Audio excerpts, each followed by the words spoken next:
forgive yourself? That's going to be the topic for today's video. So if you're new here, welcome. I'm Ty Guidance, your favorite mental health specialist. And if you're returning, thank you. So we're going to go ahead and get started. So I'm not taking up anybody's time because we all have things to do, including forgiving ourselves. You can start to forgive yourself. I just have a couple of questions for you, and feel free to comment down below, or when you see this video, answer this out loud. But my first question to you is, what happens when you forgive yourself? So the first question is going to be, what is going to happen when you choose to forgive yourself?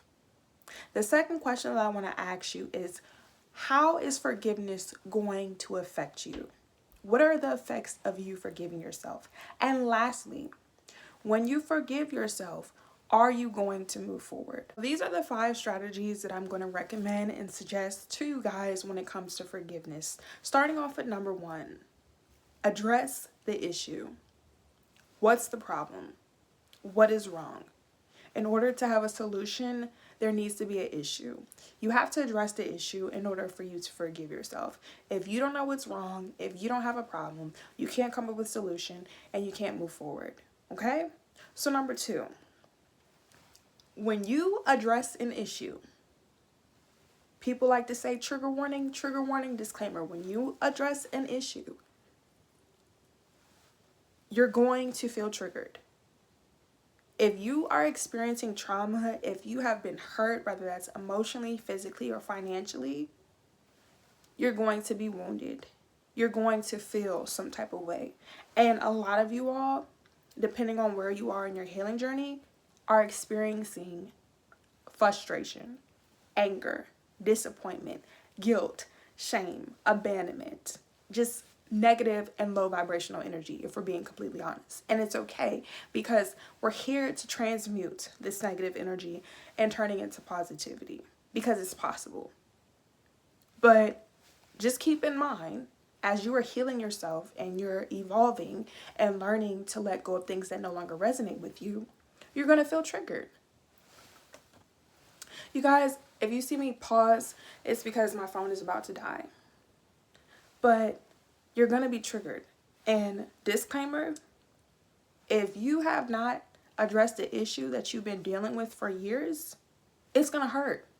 And you being triggered can cause you to feel depressed, can cause you to have anxiety. So number 3, once you are allowing yourself to feel triggered, you're going to have to isolate yourself.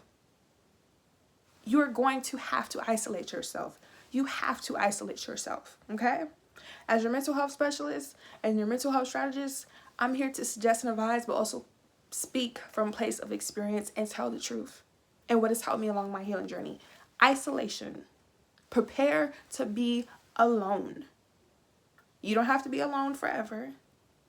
You don't have to cut everybody off and never speak to them ever again, but you need to take time to yourself to heal properly and effectively. The advice that I'm giving to you guys has worked for me in all different walks of people on this earth, but even anybody other than myself will tell you, you need to spend some time alone, because when you have experienced chaos, confusion, corruption your entire life, and you decide that's not what you want to experience, you no longer want to be a part of these environments or situations that happen to you, you have to be able to separate yourself.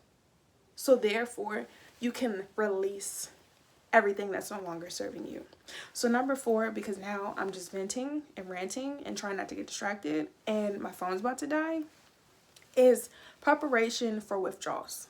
So I'm going to go ahead and enter the next slide. But number 4 is be prepared to experience withdrawals. This is normal.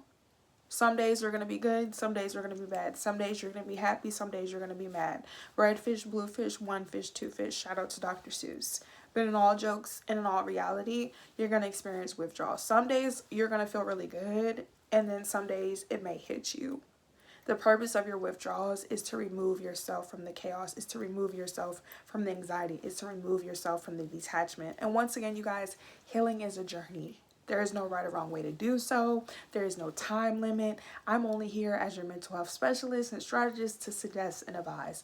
If it resonates, we're going to apply it. If it's not working, we have to reevaluate the issue and see what's wrong. But number 4 out of the 5 strategies that I have for you guys when it comes to forgiving yourself is preparing yourself to withdraw. So if you were on drugs, if you lived a certain life, if you do something repetitively, which is consistent, you're going to become addicted to it. And addictions could be negative or positive. Like, don't panic just because you hear the word addiction. And to be honest, you guys know this is a judge-free zone. You know what you go through. Nobody else knows what you go through. Nobody else knows how you feel. So if people want to say you're addicted to this and they're not coming up with solutions or strategies or helping you remove yourself from these substances or environments, it doesn't matter.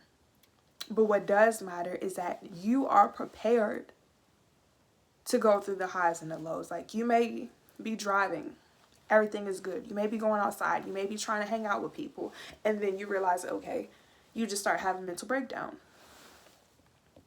And speaking from experience, before I was able to like heal myself effectively, the key word is effectively, I went through a lot of withdrawals. And you're gonna feel like something is wrong with you, when all actuality, you're the most beautiful person that you know, and there's nothing wrong with you. You've just experienced trauma.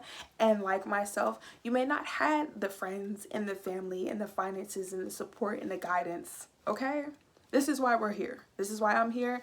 And everyone who chooses to be a part of this gang, familia, La Familia, not a gang, but to be a part of this collective, to choose to follow, okay? We're all together, okay? Everybody who chooses to, you know, invalidate you isn't for you, okay?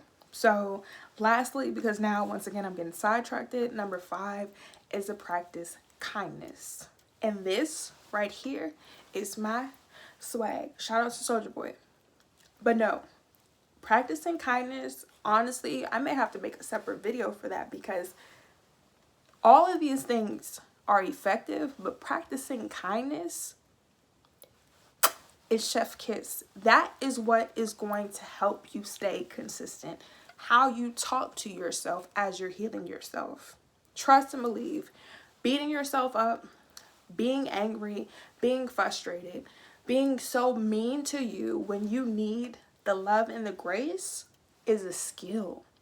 And I'm speaking from experience. I'm healing and healed from certain things. But what has helped me along my journey in order for me to start making these videos for you guys and be consistent was me practicing forgiveness towards myself. Everybody, including myself, has gone through trials and tribulations. Is everyone going to come on the internet and talk about it? No, they don't have to. But once again, we're not worried about that. We're worried about us, and we're worried about the people who want to be a part of us. But in order for things outside of you to be connected to you, you have to be connected to yourself. And once again, the purpose of this video is asking yourself, what is going to happen when you choose to forgive yourself? How is forgiveness going to affect you? And are you going to move forward? Because it's one thing to say, oh, I forgive myself verbally, and emotionally you're still hard on yourself. Physically, you're not changing. You know, verbally, you don't communicate to yourself and others with love and respect. So those are the 5 strategies. For those of you who are returning, you have a homework assignment. And if you're new here, in the next slide, we're going to go over your homework assignment, okay? Your homework assignment is to write yourself a letter. And in this letter, you are addressing your younger self. It could be you at 3 years old. It could be you at 5 years old. It can even be up to 18. Unless you're 18 years old, this doesn't apply to you, but I would prefer you write a letter to yourself from the ages 5 to maybe 10 years old, okay?